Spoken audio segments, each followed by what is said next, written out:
Buenos días. Quiero agradecer al padre Víctor Isaí por invitarme a participar en estas charlas. Yo hoy les voy a estar compartiendo un poco sobre el tema para aprender a sanar la pérdida en tiempos de COVID. Vamos a ir pasando un poco de lo científico a lo religioso. Primero les quiero explicar un poco a qué me refiero con pérdidas o a qué se refiere esto de la tanatología. La tanatología estudia el acompañamiento en casos terminales. Entonces nosotros consideramos pérdida cualquier cosa, puede ser un divorcio, la pérdida de algún familiar, la pérdida de mi trabajo, incluso la pérdida de alguna mascota. Entonces, cuando nosotros perdemos algo que nos es muy querido, se dice que el cerebro entra en un estrés emocional. A ese estrés es a lo que nosotros llamamos dolor. Y cada dolor va a ser único e incomparable con el de alguien más. Me explico. Si, por ejemplo, yo pierdo a mi madre, el dolor de mi hermana no va a ser igual al dolor que yo sienta, aún y cuando hayamos sido criadas juntas y sea la misma madre. Entonces, desde ahí empezamos a dividir las cosas. Generalmente se nos enseña o se nos ha ilustrado al método comparativo. Por ejemplo, habrá quienes te dicen, ¿por qué sufres tanto? A mí me pasó y veme, estoy bien. A eso se refiere lo que decía ahorita de el dolor es único e incomparable. No puedo comparar mi dolor con el dolor que está sintiendo otra persona. Entonces, a lo largo de la historia ha habido muchas grandes personas que han estudiado esto del duelo, esto de estar de luto, como comúnmente lo conocemos. Entre ellas destaca una psicóloga suiza de nombre Elisabeth Kübler-Ross. Y ella es muy importante dentro de estos estudios porque ella establece lo que ahora se conoce como las 5 etapas del duelo. Y no son etapas que como tales, o sea, periodos que yo tengo que atravesar, son conceptualizaciones de sentimientos que yo puedo estar experimentando a lo largo de mi periodo de luto. Y esos estados me sirven para yo saber qué matiz es lo que estoy sintiendo. Esas 5 etapas, la primera sería la negación. Un ejemplo clásico de la negación es que cuando nosotros recibimos una noticia impactante o que nos sorprende y que no es una noticia agradable, generalmente decimos, no es cierto, es mentira eso que me dices, no puede ser cierto, no puede estar pasando. Es decir, mi cerebro se protege de ese dolor que me puede caer o puedo sentir y lo empieza a negar. La negación también puede ser explícita o no explícita.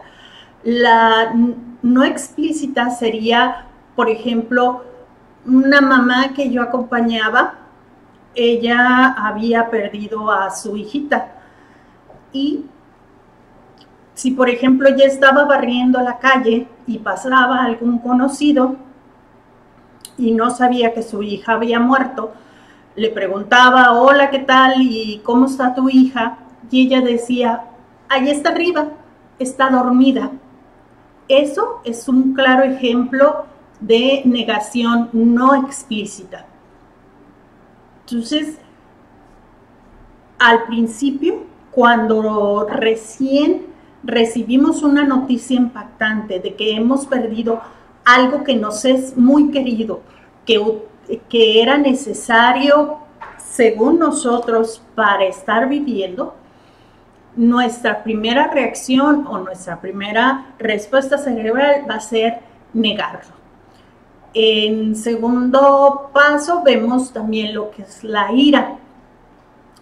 Generalmente una persona en esta etapa o con este matiz se enoja mucho por todo y con todos. No es un enojo específico y generalmente se debe a la frustración.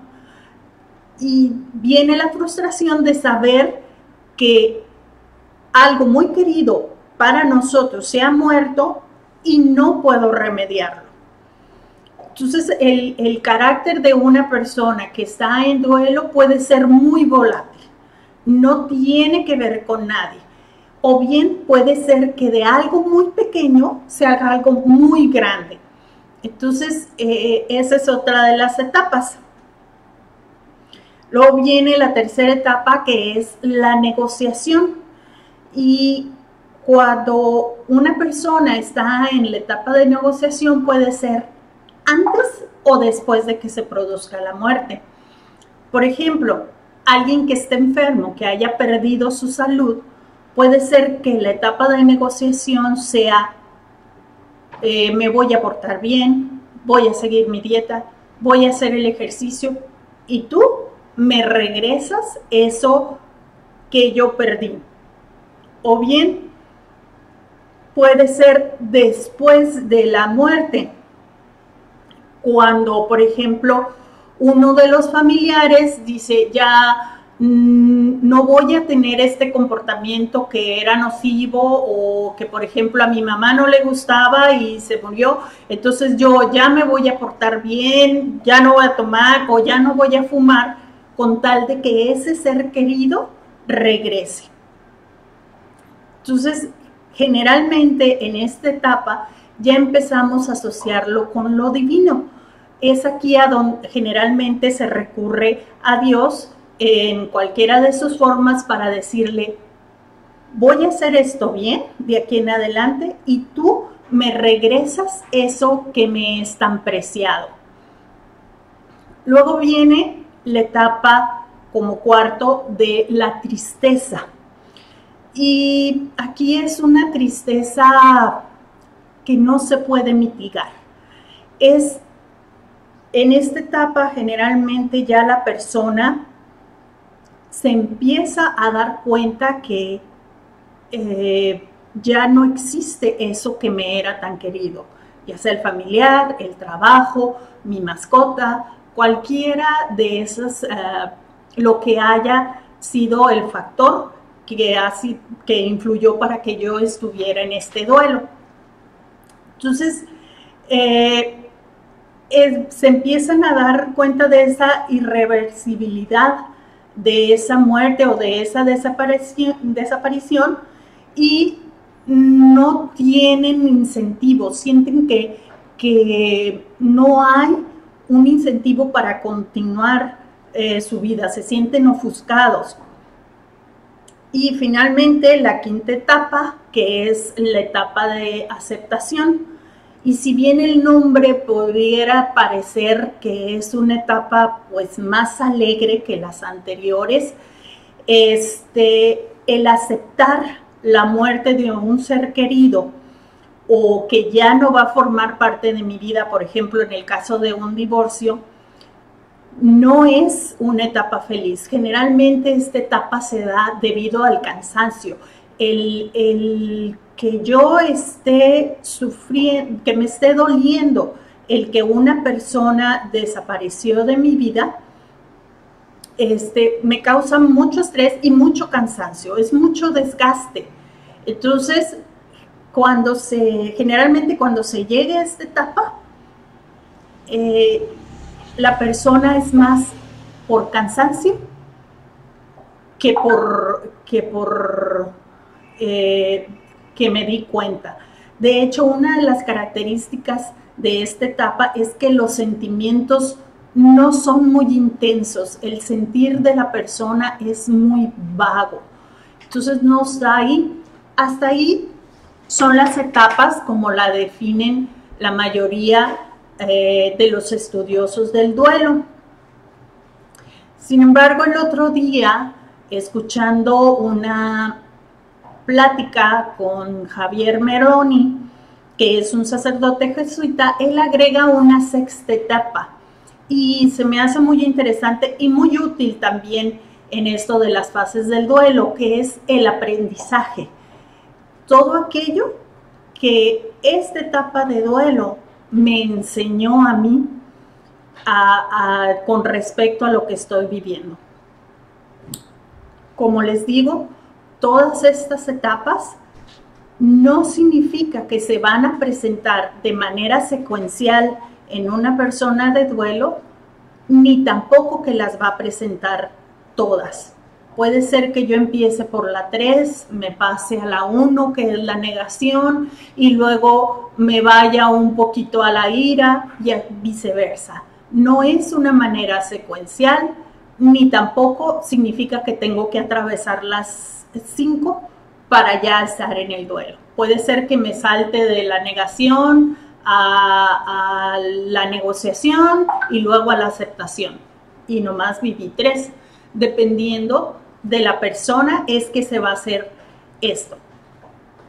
Y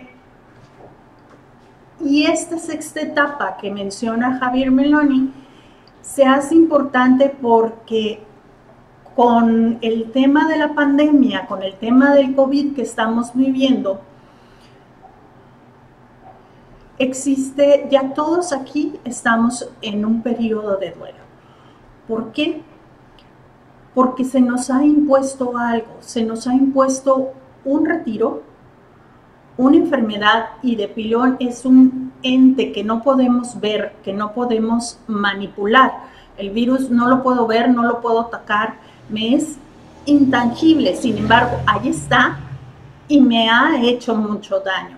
Es muy diferente cuando yo decido retirarme por voluntad propia, ya sea para incentivar mi espiritualidad o de recreo, que serían unas vacaciones. Esto es un confinamiento que me fue impuesto y lo vemos mucho, por ejemplo, en los niños que empiezan a manifestar ciertos grados de tristeza y debido a que están encerrados, ellos, su energía es mucho mayor que la de nosotros los adultos, y están encerrados y ese aislamiento empieza a manifestarse en formas de tristeza. Y de opinión, hay personas a las que este confinamiento no ha sido muy agradable o en las circunstancias óptimas. Habrá familias que estén en lugares, por ejemplo, muy reducidos y muchos integrantes de una familia, de tal manera que no pueden tener momentos en solitario y la convivencia se hace difícil. Y por el otro lado puede haber personas que están en solitario y sin poder salir, sin poder recibir visitas, la soledad se aumentan mucho. Entonces, el sentimiento de soledad. Entonces, en esto nos vamos a basar para empezar, para establecer los puntos que nosotros podríamos recorrer o los que podríamos trabajar para salir de este sentimiento de tristeza. Y también, como decía en el sexto punto de Javier Meroni, ¿qué es lo que entendí? ¿Qué es lo que vi? ¿Qué es lo que aprendí? ¿Qué me deja este aislamiento que estoy teniendo? Que si ya lo estoy viviendo, llevamos 4 meses de aislamiento, abril, mayo, junio, julio, y ya vamos por el 5º. ¿Qué mejor que salir de esta experiencia con un mayor conocimiento, con un mejor yo? Y pues aquí la pregunta crucial sería, ¿cómo hacer esto? ¿Cómo transformar esto que estoy viviendo en una experiencia edificante? Y lo peor es que muchos me van a decir, pues he perdido mi salud, he perdido mi hermano, perdí mi trabajo y mi familia no tiene que comer. Entonces,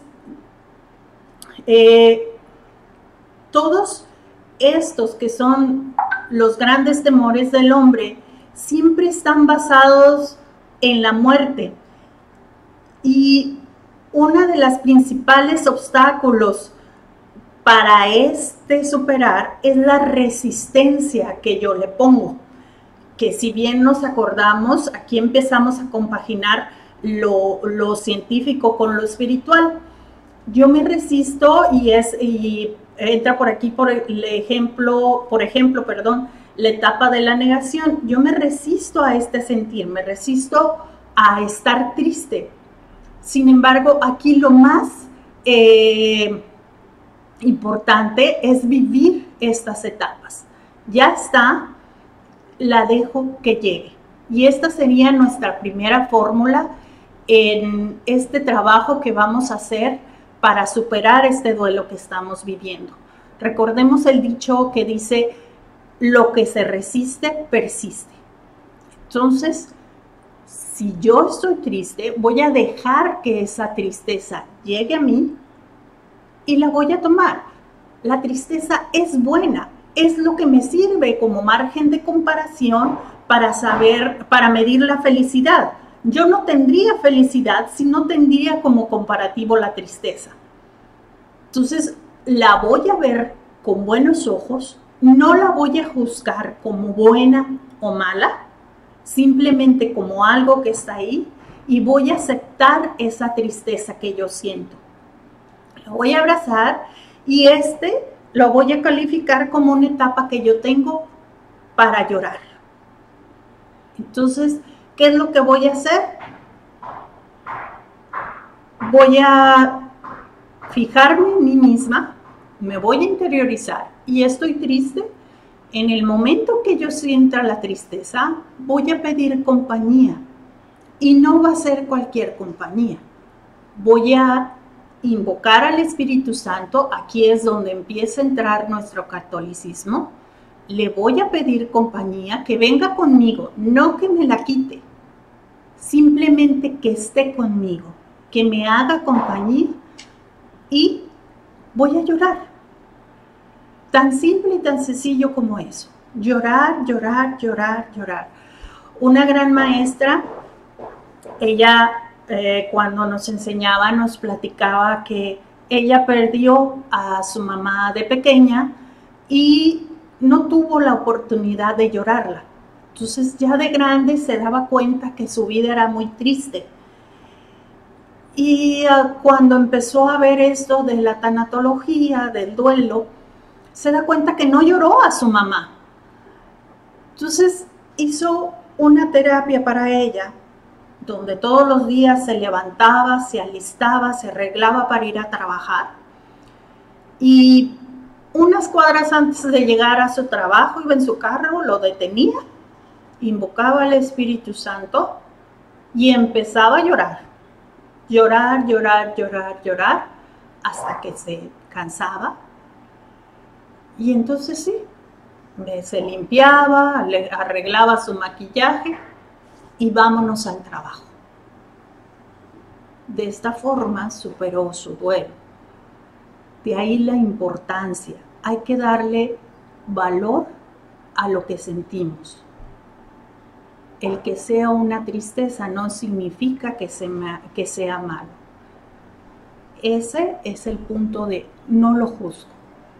Yo no sé si es bueno o es malo. Simplemente está y me concentro en vivirlo. Entonces, voy haciendo este proceso, no me minimizo, entonces ahí estoy subiendo mi autoestima y me estoy dando el margen de cumplir ese proceso. Aquí existen muchas creencias que se nos han puesto como etiquetas que nos pegan por el cuerpo y nos dicen que lo que debería de ser o sentir según el criterio de ciertas personas. Por ejemplo, nos han dicho, los hombres no lloran, no llores, aún tienes la salud, hay que estar agradecido porque perdiste el trabajo, pero hay quienes se han muerto con esta pandemia.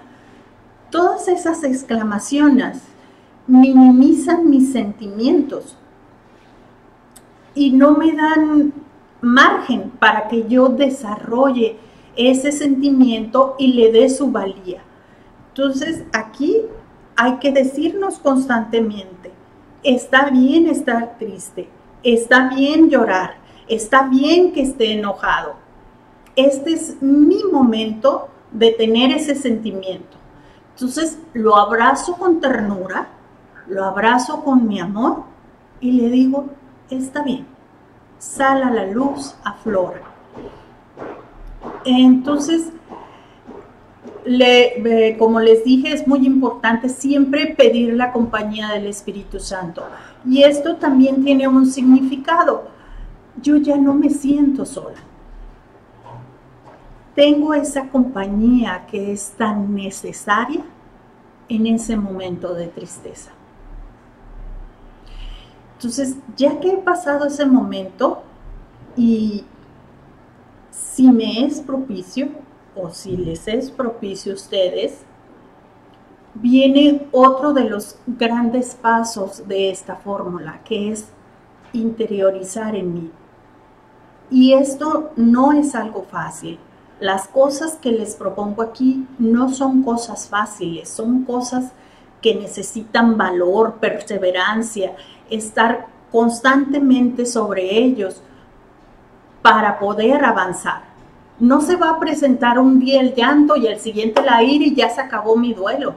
Se va a presentar muchas veces, cuántas las que sean necesarias, no sabemos cuántas van a ser necesarias. Va a suceder muchas veces y cada vez que llega yo lo tengo que vivir. Entonces, ¿cómo me voy a dar cuenta en qué etapa estoy o qué es el sentimiento? Pues es por medio de la interiorización de mi persona que yo lo voy a ver. ¿Y cómo voy a hacer esto? Por medio de la meditación. Hay muchas formas de meditación. Sin embargo, yo recomiendo que sea la católica y dentro de la católica también existen muchos.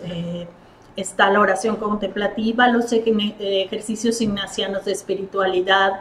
Hay muchas formas. El tiempo que se me dio para esta charla es muy pequeño como para explicar la meditación en sí, pero en YouTube hay muchos videos sobre meditación. Lo único que tengo que hacer es buscar una meditación católica y eso la bajo. Está también el mindfulness, que es un método de meditación sin religión. El mindfulness, hagan de cuenta que hicieron un compendio de todas las formas de meditación, les quitaron la parte religiosa y dejaron la meditación como tal. Entonces, por eso es tan famoso, por eso se usa tanto, porque es religioso. Lo podemos emplear, adaptarlo a nuestras necesidades y es por medio de esa meditación que yo me puedo conocer mejor. Recordemos que en la medida que yo me conozco, es que yo conozco al mundo.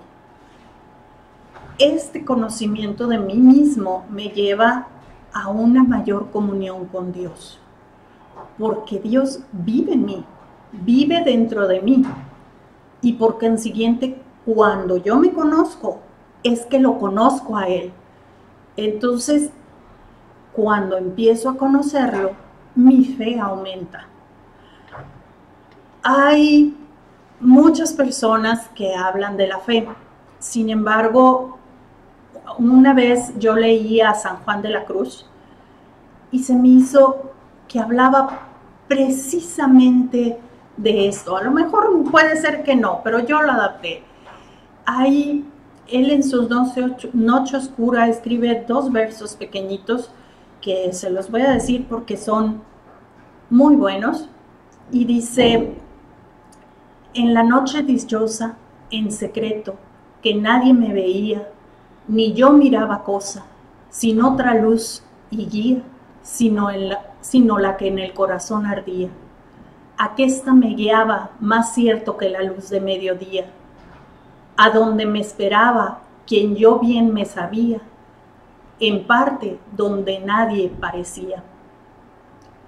Él aquí se refiere a la fe, a cuando él está actuando por fe. Cuando yo estoy en esta etapa de dolor, se me está presentando, por ejemplo, esto y me dice, tienes que actuar por fe. A eso se refiere él en la noche oscura, a que no ve nada, voy a dar el paso por fe.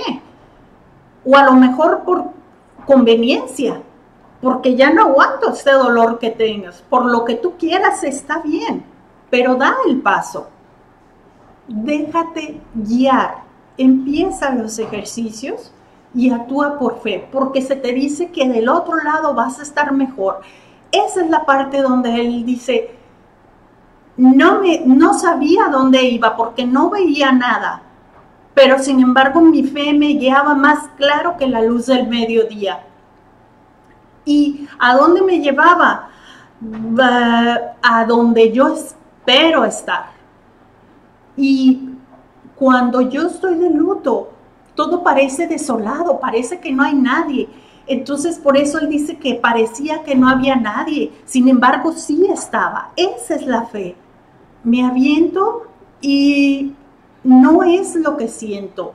Una persona que está de luto no tiene ganas de seguir ese curso, no tiene ganas de ponerse a meditar, no tiene ganas de ponerse a seguir una manera. Simplemente quiere salir de ese dolor tan grande que está experimentando.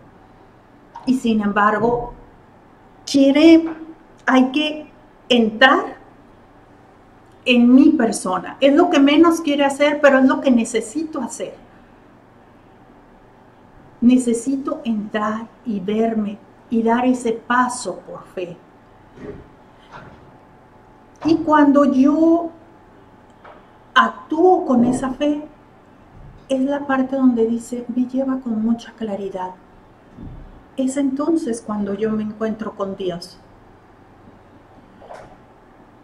Solo siguiendo esa fe, llegamos al abandono, que tiene mucha etapa con que tiene mucha, semejanza, o es lo mismo cuando decía Elizabeth Kubler-Ross que estamos en la etapa de la aceptación. Cuando yo me abandono, es que yo empiezo a aceptar esto. Y esto se dice fácil en la práctica, pero en realidad es un paso muy difícil. Abandonarme es como dar un salto al vacío. Es decirle a Dios, está bien, yo no lo quiero, no me gusta, pero me abandono a ti. Mi fe me dice, del otro lado va a estar bien. Pero el abandono significa, sea lo que sea, va a estar bien. No sé qué va a pasar. Y ojo, aquí hay que diferenciar muy bien. Es distinto abandonarme a resignarme. Cuando yo me abandono, si por ejemplo, yo a principios de marzo se me diagnosticaron enfermedades crónicas. Si yo me abandono, le digo a Dios, ok, las tengo, voy a seguir viviendo con ellas, pero voy a seguir trabajando en ellas. Resignarse es cuando, por ejemplo, me dicen alguna persona que, por ejemplo, tenga diabetes, que es tan común. Ay, pues ya la tengo y como lo que sea, pues ya está. Eso es resignarme. No es lo mismo. Si yo me abandono, voy a seguir trabajando en ello, voy a tomar mis medicamentos, voy a seguir mi dieta, voy a hacer el ejercicio que necesito hacer. Si yo me resigno, es que me da igual. Entonces, Lo que yo les estoy invitando aquí es a empezar a trabajar para que por fe llegue al otro lado y me abandone a Dios, no que me resigne. Entonces, aquí entra nuestro concepto de Dios. Dios es más grande que todo lo que yo me puedo imaginar. No puedo alcanzar a entender su método de razonamiento. Por ahí decían, cuando yo creo que entiendo lo que Dios quiere de mí, es precisamente cuando no estoy pensando como Él. Él, entonces, no por nada es Dios. Entonces, no puedo acercarme a comparar. De eso se llama el abandono. No sé lo que viene, pero lo voy a vivir. Y yo creo que la mejor manera que puedo explicar esto es, muchos de nosotros somos papás. Y para el caso de los jóvenes o niños que nos estén viendo, todos hemos tenido una mascota o algo. Hay veces que nuestros hijos o mi mascota hacen cosas que los puede perjudicar, ya sea corrió por la calle o hizo algo así. Y yo como mamá o como papá, sé que se está exponiendo, sé que está mal y muchas veces lo dejo que lo haga para que aprenda que eso puede hacer daño, que aprenda una lección de vida. A lo mejor no lo conceptualizamos así, pero en la práctica sí lo hacemos mucho. Dios es papá, es mi papá. Todas estas muertes que ha habido, todo esto que ha sucedido, las personas que perdieron su trabajo, todo eso, nada ha pasado sin que Él lo tuviera ya planeado. Y dice en la Biblia, no se mueve un solo pelo de mi cabeza sin que Él lo sepa. Todas esas personas muertas, había llegado su hora. Ellos habían cumplido su misión de vida. No era que la enfermedad me lo quitó o algo así. Desde antes que él naciera, ya estaba programado que esto iba a suceder. Entonces, esto que está sucediéndome, ya estaba. Y Dios me va a dejar vivirlo. Y es aquí donde entra otra vez esa etapa de yo tengo que aprenderlo, lo que voy a aprender de esto. La Biblia parece en muchas partes una enseñanza de dejar ir personas y cosas. Y también sobre ganancias. Y el ejemplo más vivo nos los enseña precisamente Jesús. Cuando Él está en el huerto de Getsemaní antes de su muerte, Él sufre muchas de las etapas del duelo. Él experimenta la ira, por ejemplo. Cuando Él está orando, regresa con los discípulos y los encuentra dormidos. Y a lo mejor en cualquier otro día hubiera dicho, ay, se cansaron, hemos hecho mucho este día y tomamos vino en la cena y todo eso. Pero ese día se enoja y los levanta y los regaña y les dice que no pudieron orar conmigo. Él estaba experimentando la ira. Él experimenta la negación cuando Él está orando y experimenta la negociación también. Cuando Él le dice a Dios, si es posible que pase de mí este cáliz. Él estaba tan nervioso, tenía tanto miedo que dice la Biblia, sudó sangre. Él estaba experimentando esas etapas del duelo y dice que no lo repitió una vez, lo dijo muchas veces durante esa noche, le pedía a su padre que no pasara por eso.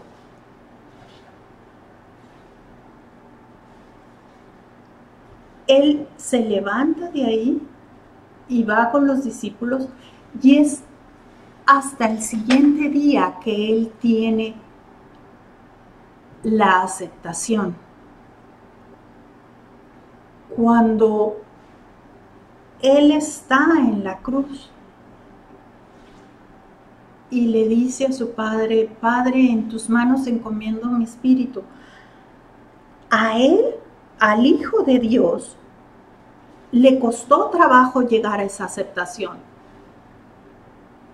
Y entonces, él cuando está ahí, hasta ese momento, acepta las cosas, acepta que tiene que morir, y es cuando entrega su espíritu. Hasta ese momento le tocó llegar a la aceptación, para que vean que no es algo que sucede de inmediato, no es algo que vas a hacer desde. Y en toda esa etapa es cuando Dios enmudece, cuando Dios calla. Es ahí cuando se convierte en papá. Él quiere que yo crezca. Mi duelo, es una etapa que yo tengo que vivir, que me está enseñando algo tengo que aprenderle a este. Entonces, cuando paso esto, cuando atravieso eso, de ahí viene el silencio. Dios se manifiesta con Jesucristo muchas veces. Se manifiesta en el bautismo, se manifiesta en la transfiguración. Y sin embargo, a la hora de la crucifixión, callado. Ni una sola palabra. Hubiera sido tan fácil decir: déjelo.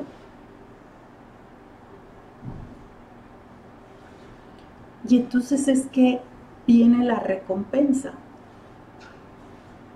Era su hijo, claro, resucitó al siguiente día.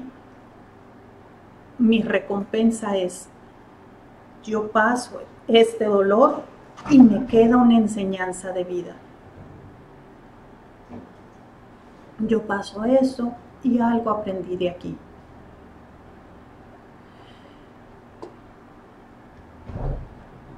Esto es la parte crucial de este duelo que vivimos. ¿Qué aprendí yo de todo este encierro que llevo 4 meses viviendo? ¿Qué es lo que me dejó? ¿Qué es lo que tú, mi hermano, has vivido? Como última parte del proceso, yo los invito a que no duden en pedir ayuda. La experiencia de un duelo puede ser muy estresante y me puede sobrepasar. Ya sea un psicólogo, un tanatólogo, lo que sea, ustedes pueden pedir ayuda y está para darse. Si yo siento en algún momento que esto me sobrepasa, pidan la ayuda. En cuanto a las meditaciones, en los comentarios de este video voy a dejar un link. Como les comentaba, hay muchas personas católicas que han estudiado esto de la meditación y lo recomiendan.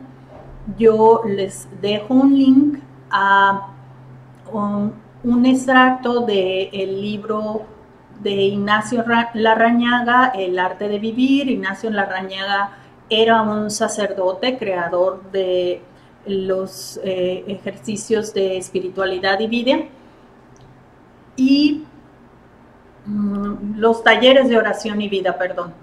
Entonces, él hace también en ese libro varias menciones y da ejemplos muy prácticos y fáciles de seguir. Entonces, para que ustedes los vean y puedan ponerlos en práctica. Entonces, hasta aquí estoy para servirles en cualquier duda o comentario.